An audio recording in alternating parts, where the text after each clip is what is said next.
لعيب زي كالولو ده وسوء توظيفه واداؤه هو سواء في مركزه الاساسي او المراكز التانية اللي بيتوظف فيها، ده يثبت لك اللي احنا بنقوله ان هو الموضوع عامل قفله من ناحيتين يا جماعه.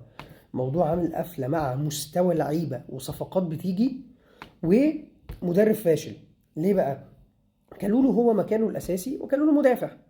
في ماتش مثلا زي ماتش ريال مدريد انت وظفته، انا حتى مش عارف هو توظيفه كان وينج باك ولا كان رايت ميد فيلدر، بس تمام هو توظيفه كان ظهير. ده اللي كان باين لك في الملعب، لان طبعا تدور انت بتلاقي على الورق حاجه وتنزل في الملعب ما تفهمش. يعني انا الى الان مثلا كوب ماينرز وماكيني انا مش عارف دول كانوا ايه، مش عارف دي لعيبه ستة ولا لعيبه تمانية. طب هم باس بيلدرز ولا هم ديسترويرز؟ ما انت ما تفهمش حاجه. بس نرجع لكالولو.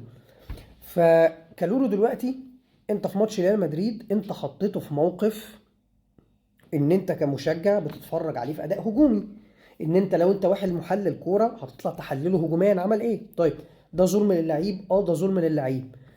ده سوء توظيف مدرب؟ سوء توظيف مدرب. طب كالولو هو مدافع، يعني ارجع بقى هقول لك نفس الفرقه يوفنتوس قصاد ريال مدريد في كاس العالم للانديه، كالولو عمل ايه؟ كارثي. فانت هنا بتتكلم في لعيب هي مش فكره مركزه الاساسي ايه وتوظف في ايه، هو وحش في الاثنين.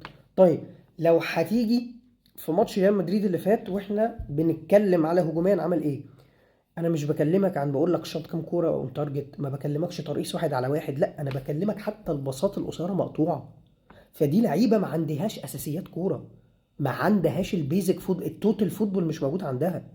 فاحنا هنا ما بنتكلمش في حاجات سبيسيفيك او حاجات مختصه بالاداء الهجومي زي ما بقول لك بقى الدريبلينج لا، انا بكلمك ان حتى بساطه القصيره مش عارف يبصيها. دي المفروض حاجه ملهاش علاقه بالتوظيف يا جماعه، ده المفروض حاجه عند اي لعيب كوره. لما يبقى لعيب القرارات اللي بياخدها غلط، انا هنا ما بكلمكش ان تنفيذ القرار مهارته ما اسعفتوش فترجع لي تاني الحته طب هو مهاجم، طب هو مدافع، طب هو ايمن، طب هو اشول. لا، انا هنا بكلمك حتى كاي كيو قرارات غلط. يعني الهجمه المرتده اللي اتعملت في اول دقيقه اللي كنا هنخطف ريال مدريد، انت في مش فاكر والله كانوا مين، بس ارجع شوفها، في عندك اتنين لعيبه كانوا واقفين على حدود منطقه الجزاء فاضيين، كان لونه جري راح عاملها بالعرض على خط الجون لفلاوفيتش اللي ممسوك من اتنين. هو حتى ما رفعش عينه بص يشوف مين اللي فاضي وما شغلش مخه، هو راح ببطن رجله يلا باصه، وراح طبعا ساعتها فالفيردي شايلها. فكالونا ده بيلخص بقى كل اللي احنا فيه، لعيبه ما عندهاش اساسيات الكوره، لا مهاريا ولا عندها فوتبول اي كيو ولا مدرب عارف اصلا يوظف حد.